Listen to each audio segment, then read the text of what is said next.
All right, you guys, moms, and to see if you want a good life, like I can provide several different ways. Like, yeah, I get five stones on the ring, and there are five of you that have a heart for me. Like, it doesn't mean that we're married. It doesn't mean that we're having love with each other. Nope. It means that there's five people that love me more than anything in the world. Okay. And I want to start a band with those five fucking people that love me more than anything in the world. I'm thinking it's my mom, Tucker, my mom, Banco, my mom, Banco, one Falck driver, one Pierce County Sheriff, correction officer. And then I'm thinking it's my sissy, Jennifer. And then I'm trying to figure out who the last one is.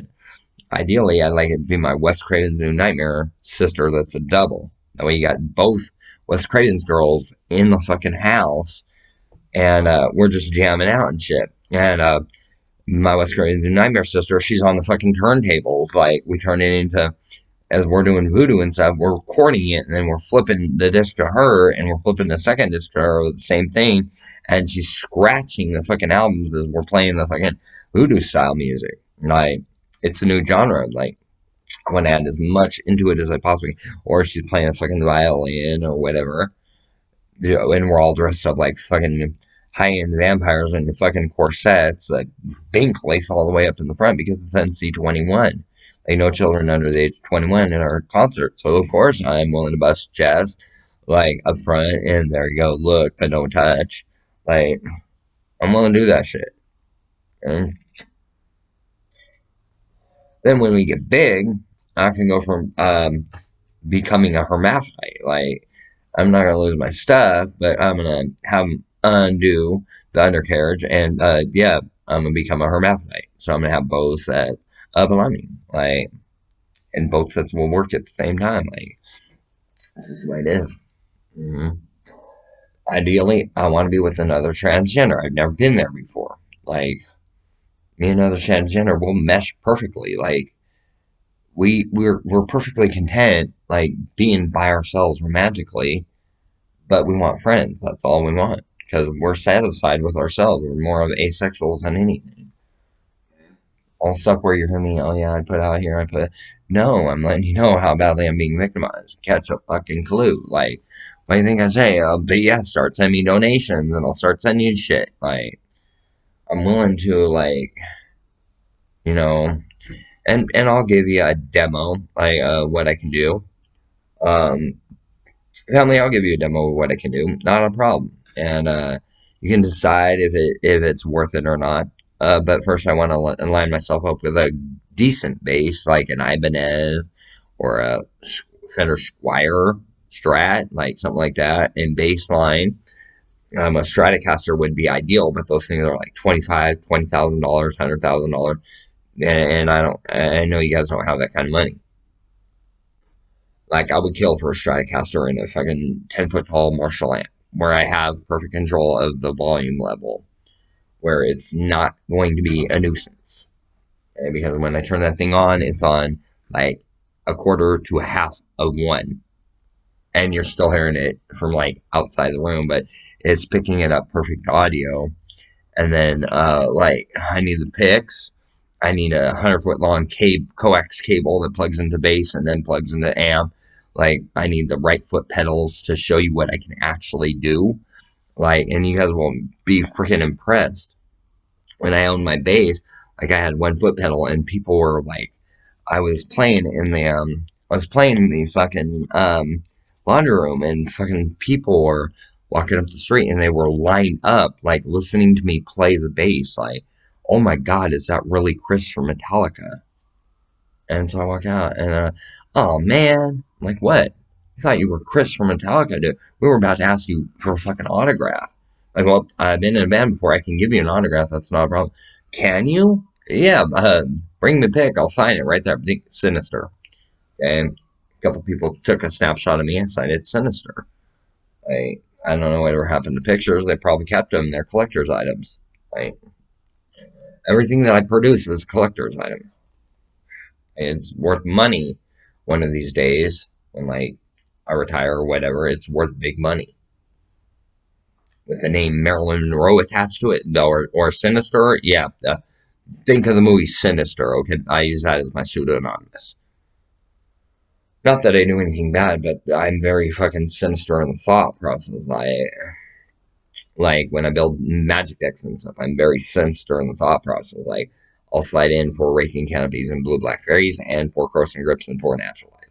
Like and 4 Overgrown Tombs are in the main deck with 4 Breeding Pools. So I'm able to pull the green mana when I need it. Like it's just that simple. Turn one, fetch land, Misty Rainforest, boom, fetch out, Breeding Pool, untap, tap, and suspend Ancestral Vision. Sure, I'll be at 17 on turn one. Okay, cool. Turn two, I go, fetch land, boom, pop it, 16 life, and here's Bitter Blossom. Okay, from 17 down to 14, like that, and I got Bitter Blossom and Ancestral Vision. Okay, so then you're playing, and then, turn three, check this out. Bink, flash in Sayonara. Now block your 1/1, or I block your 2/2 with my 2/2. And then, oh, dude, I'm getting low on life. Mistbind Click, Bitter Blossom. Okay, now I got 5 fucking fairies with Mistbind Click and 2 Sayonara is what you're gonna do. Oh, cool, that's cool. Raking Canopy, double green from the breeding pool, and a black from the, Overgrown Tomb and, Corrosive Grip. That was nice that you had Raking Canopy. Now take lethal damage, motherfucker.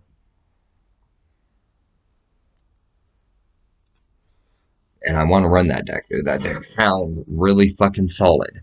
It's right up my alley. It's 3-color control with the friggin' the Corrosive Grips and stuff. I'm running Thoughtseize in the board, like 4 times Thoughtseize in the board with the rest, and Distress. Like I'm jacking every card out your hand in game two. I'm taking out your win conditions left and fucking right, and you're not expecting it. And then boom, Bitter Blossom, Mistbind Click, everything else, and I win on turn two. I mean, I win on game two. I beat your ass game one, and then I win on game two. Because you're not expecting all the hand disruption. Or I have simply board white and a splash Hollow Fountains and Breeding Pools, and I fish out a Hollow Fountain. Oh, dude, that was cute. Birdmage Dragon, Path to Exile, and Sword Splashers. Both your dragons gone. Sure, gaining 4 life, but both your dragons are gone. No more threat.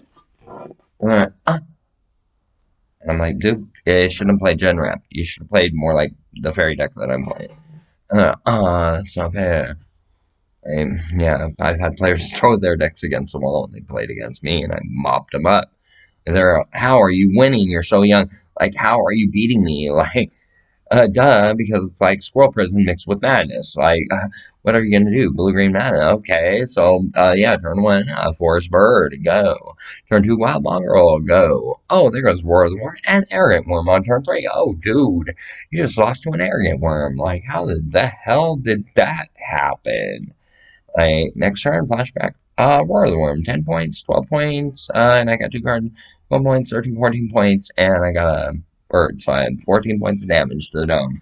And by that time, I've locked in Static Orb and the squirrel nest with the opposition in a dispute.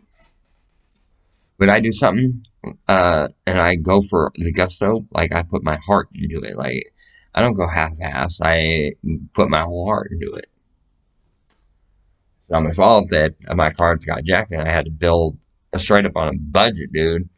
I do not play red white at all in fucking tournaments, dude. I built this red white deck that went White Sun Zenith and I got 10 2/2 cat tokens at the end of the opponent's turn in a modern tournament because I was running one too many lands and yes, it comes down to did you run 22 lands, 21 lands, 20 I was running 23 lands. I was running 1 or 2 lands too many. So I was constantly hitting my lands and it fucked me over in the tournament. So I had to concede. Like I got swept in 3 rounds, and I was like, dude, I'm done. Like I'll pay the $25, and if I lose 2 rounds, like I drop. That's how I play. Like I'm playing to win, not to fuck around when I'm at major tournaments. Like I play the solid net decks, or I play. Like I'll take a red white. Oh, dude, this would be cool with lightning helixes, and then I'm running Githkin with red backup for burn and removal. Like that's really cute. Hideaway land, turn one. Turn two, put the Cloudgoat Ranger there. Turn two, I'm playing Kithkin Soldier, and then you're playing your Tarmogoyf, and I'm going Bolt. the end of the turn. And you're like, oh, damn it. And then I resolve Raging Goblin, beat in for 3, Hideaway, beat Cloud Goat Ranger on turn 3.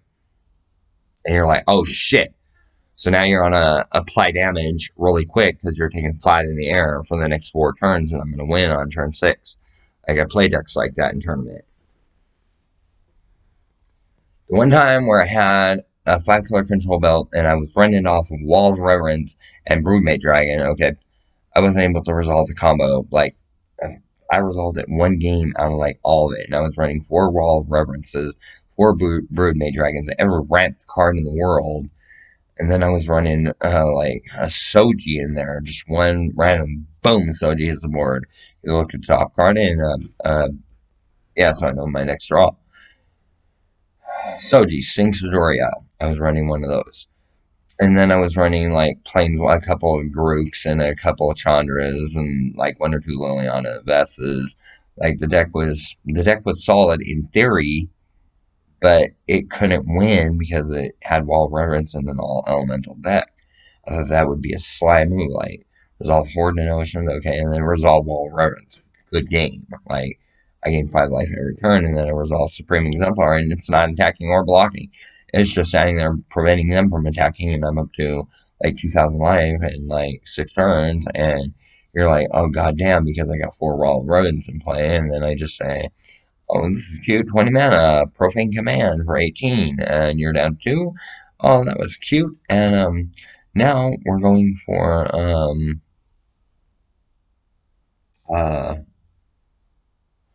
now I'm dropping Chandra and Alar, and I'm going Plink you for 1 and Plink you for 1 in good game. Like, that's ideally what the deck wanted to do. I had to think, what's the Planeswalker that deals 1 point of Chandra and Alar. Okay? If I build it up to 8 and it starts out at 6, and I build it up to 8, boom, pop it 10 points damage to every creature your opponent controls and the target player. So that's what I play when I go to tournaments. I play serious. I take everything serious, dead serious. I get angry at tournaments. I then like, oh my god damn it, second Tarmogoyf. Like, what the fuck? So then I'm like, yes, the son of a bitch is done. I drew Thornwald Archer, which takes Goyf head-to-head. Okay, pass the turn, motherfucker. They're like, hey, dude, you can treat me like, what's your problem? Like, fuck you, I'm gonna win this. Like, and I get into it like that. And then they're like, cute, attacking with Tarmogoyf. I'm like, fuck you, Thornwald Archer. Oh, shut it. And then we're cursing at each other back and forth because we're playing for $250 to, like $10,000 for one of these tournaments. Like, if I'm playing green, I'm running Thornwald Archers over Goyf. Like, every day of the week, I'm running Thornwald Archer over Goyf. It can take out Broodmate Dragon, Thornwald Archer. It can take out Tarmogoyf. It can take out the 2020 Leash token, like, and Leash swings in, and I go, bitch, Thornwald Archer, and block. It's destroyed. Everything destroyed. Yeah, but it has Death Touch, so your thing of your fucking token's gone, bitch. Like, yeah, and I'm that type of player. Like, I get mad, aggressive vocally, but I'm pretty, I'm pretty stable physically. And yeah, when I play, I don't play for fun. When I play music, I don't play for fun. I play to get a career out of it. Like, you'll see it in Occult the Awakening, Burka Shadows Part 2 if you buy it from me. And then you're getting a special bonus DVD that's a movie that I created that explains a lot of timeline history dating all the way back to Lilith and Adam. And I bridge the gap on things that people don't know about, like the history between, like, the Holy Bible coming in, it was Adam and Eve, and actually no, it was Adam and Lilith. And I have all the proof and all the pieces lined up. You got to buy the movies, like, by donation. Like, send me a healthy donation, I'll send you both movies. Like, one reminds you of the Salem Witch Trials documentary, and that's the one that explains the entire history on, like, magic and like the beginning of times and everything else. And the other one is like how to be wary of covens and how to join the right ones, what you're looking for, what you want to avoid. Like, it's just a documentary that streams on a slew of do not do this, do not do that, it will danger you, do this, do that instead. Like, and I put it out there for the way that it is, and there's no sugarcoating anything in the DVD, and I tell you all about yourself.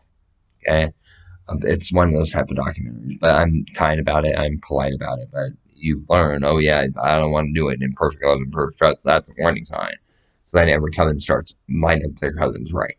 Like you got to just give me a donation and I'll send it to you. Like minimum that I'll accept for a donation. Okay, so the DVDs that I got, they're like 75 cents a piece. So if you send me, like, we'll drop it from like $25 and static copy to donate more than $10 to me, and I will give you two gifts. It might be a card and a DVD. It might be two DVDs. It might be signed two DVDs and signed picture of me with signed Marilyn Monroe. Like that way, you have the certificate of authenticity with me there and my signature, so that on the signature Marilyn Monroe, right on the picture, and you can say, "Look, this is what she looks like. This is what the DVD," and you can clearly tell it's the same person. Like, this was signed by Marilyn Monroe. And they're like, dude, I'll give you $150 for that DVD, that picture, and the other DVD I'll give you an extra $100 for because it's all signed Marilyn Monroe. Like, like donate to me healthy, and don't shank me on my pay, but give me what would be like half of what you would make off that. Like two DVDs, and then you're getting signed cards, and make it a healthy donation, dude. I'll make it a healthy payoff for your donation. Like that will be good. Fuck me over on donation, dude. I might just send you a card saying thanks for support. Like, send me $1 and I send you a card. And you get it a week later or 2 weeks later, and you're like, dude, I gave you $1. Like, how can you? Dude, because the DVDs are 75 cents a piece and I don't have enough for postage, so I sent you a card. Be happy. It's $1 and your card's worth two, so be happy. Anyways, on the other hand, if you send me $500, you're getting a stack of cards. Like you're getting a deck, like probably 50 to 100 randomly sorted cards. I'm gonna make sure there's at least two full artwork cards on there. I'm gonna send you a picture signed me, Marilyn Monroe, and I'm gonna send you two DVDs, like for that kind of donation. That's just an example. Okay, I'm gonna treat you well like that. For a $500 donation, yeah, and every card is signed Marilyn Monroe, Marilyn Monroe, Marilyn Monroe. And then I'll do Sinister and Michael D. Berry, Sinister, Marilyn Banco Monroe, or Marilyn Monroe. And you'll have it right there with the picture and the signed picture, and the picture sign, and then you have the, and you got everything that you need right there to basically open up a shop or whatnot. And it only costs you $500 in donation. Like, there you have it. Now you got a collectible store, and you got me as your main pin-up for your store. And of course, I'll go into your store, and I will a pose like medieval or witch or warlock, vampire, whatever you need me. Take the picture, and it's a professional picture where I don't have to smile or go. And a vampire picture like this.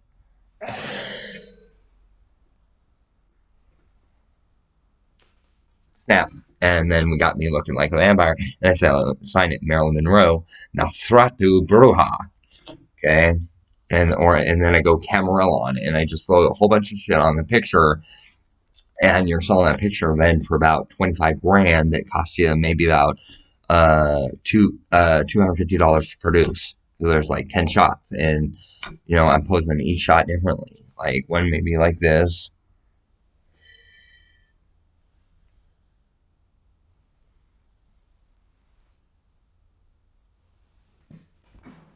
Okay, and the eyes. Okay, catching it, vampire and shit. And then you're getting like 10 photos signed right there in your store. And people are back all the way out the door like, dude, we want the picture. We want that. Dude, she is a vampire and she is Marilyn Monroe. Yeah, and people will do that. Trust me. Thank you.